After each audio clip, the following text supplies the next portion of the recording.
Richard Hodgson started making cheese in November 2006, and the company's gone from strength to strength.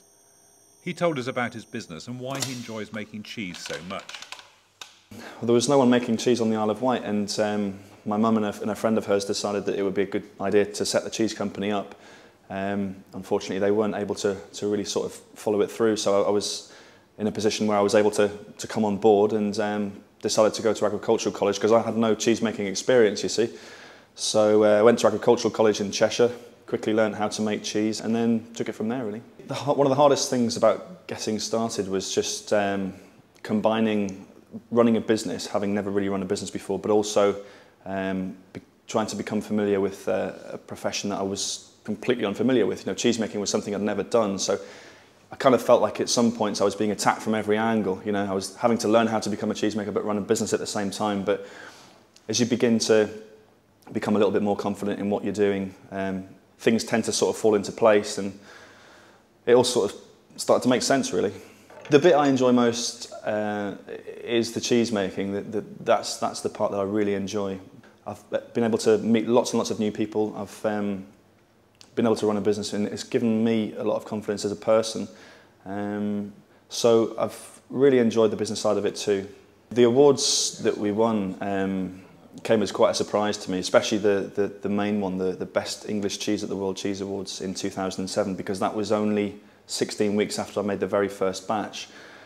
So I've always kind of likened it to winning the FA Cup when you were like a non-league team or something like that. I went to the awards ceremony in London, and I felt like a bit of an imposter, because you had all these guys who had been making cheese for generations, and here I was, and I'd only been making cheese for 16 weeks. The cheese that won the award was the Isle of Wight Blue, but since then we've picked up various medals at the British Cheese Awards and World Cheese Awards for all the cheeses. But I think a lot of that was down to the quality of the milk that we have here. The quality of the milk that we use here at Queen Bower is pretty good, and I think it's a lot easier to make a good cheese when you've got a good raw ingredient like that. The milk that we use here is Guernsey cow. So it has a higher butter fat content. It has, it's much more creamier all year round, and that's excellent for cheese making, especially for soft cheese making. There's lots of health benefits associated with Guernsey milk as well. The vat that you see here is approximately 25 metres from where the cows are milked to where I make the cheese. So in terms of food miles, it's about as short as it possibly could be.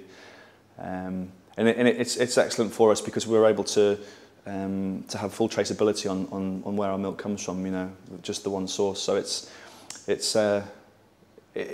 really good. We have a very close relationship with the farmer as well. So if there are any problems, then he's able to speak to me about it. And it's also very convenient. You know, I can just turn up in the morning and just ask him to fire the milk through, and then the milk is pretty much in my vat straight away, really.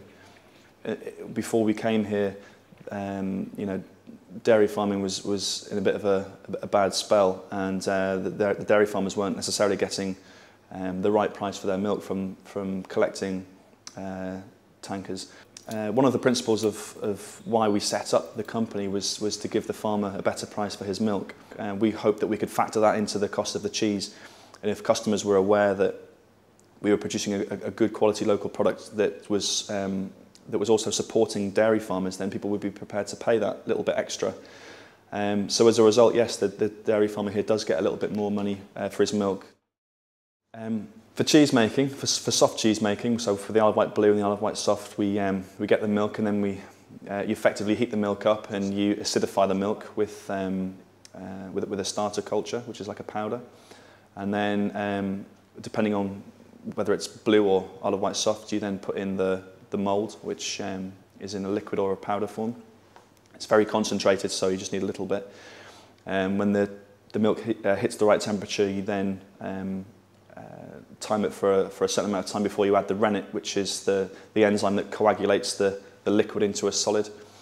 It takes about an hour for that to happen, and after that has coagulated, and I feel the curd to so that I'm able to gauge when to cut the curd to allow the whey out.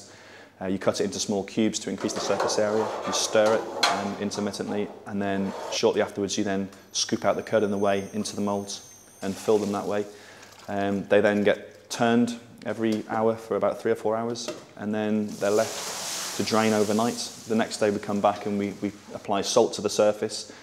After 3 to 4 hours, any residual salt is washed off, and then they get put into the ripening rooms where the blue cheese sits there for 13 degrees for 21 days.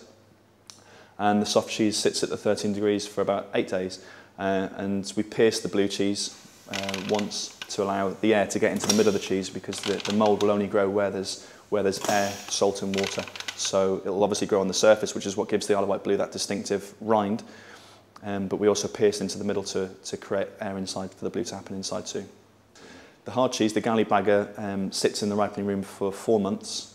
When we first started, I was only selling small quantities, so I was able to afford the space to allow it to sit for 7 months. But progressively, as you start to sell more and more, the temptation's there to sell extra batches. So to be able to be sustainable, I can only sell 2 batches a week. And make sure that I replace those 2 batches every week, and that allows me 15 weeks worth of stock. At the moment we have the 3 cheeses. I'd love to be able to expand and make more varieties, but the trouble is that those 3 cheeses have become so popular that all the milk that we have here on the farm is used to make those 3 cheeses. So in order to make other varieties, I'd have to pull milk out of the other 3 cheeses that are already established. So for the time being, I intend just to stick with what I have, but ultimately, yeah, in the future, that's what I want to do, is to develop the product range further. We've reached a limit now where we can't really make that much more. We were lucky to secure some funding from RDLP, which is the Rural Development Leader Plus at the Isle of Wight Economic Partnership, which has been fantastic, and that's enabled me to make the same quantities of cheese but in less time, which is enabling me to also devote more time to looking at ways in which I can potentially take the business forward and expand. The Isle of Wight cheeses are sold all over the island. I mean, we have a massive variety of farm shops, delicatessens, individual shops. We do the farmers' markets both in Ryde and in Newport. And we were able to sell direct to most places and most hotels and restaurants, which keeps the cost down a little bit for the consumer. On the mainland, we sell quite a lot too. We've got a number of distributors working, the main one out of Yeovil. I am aware that pretty much all over the south it's possible to get it. The farmers' markets on the island are really important for the farming community, and for me specifically, it's really good to be able to engage with the customers, and also for them to be able to engage with us. I think it's really important to have a connection between the producer and the consumer. I think that's lost in when you become too big, you know, in supermarkets as well. Not to say too many bad things about them, but you know, the person shopping in the supermarket doesn't really see any end line with the producer. So at the farmers' market, it's excellent. You can get feedback, both positive and negative, which can only be good. Because, you know, if we're not doing things right, we want to hear, you know, why people aren't happy. So farmers' market's a great opportunity to get that. You know, we've seen so many people on the island in the last few years think of ways in which they can diversify on their farms and just with their hobbies as well. You know, it's been fantastic. We've seen so many small-scale producers emerge, and they're surviving because people are buying their products. You know, at the end of the day, hopefully they can continue, and new people can come on the scene as well. I think the more diversification you have and the more variety you have of local products, the better it's going to be. And certainly from what I've been hearing when I speak to other producers and other growers and stuff, everyone's in a very positive frame of mind about the future.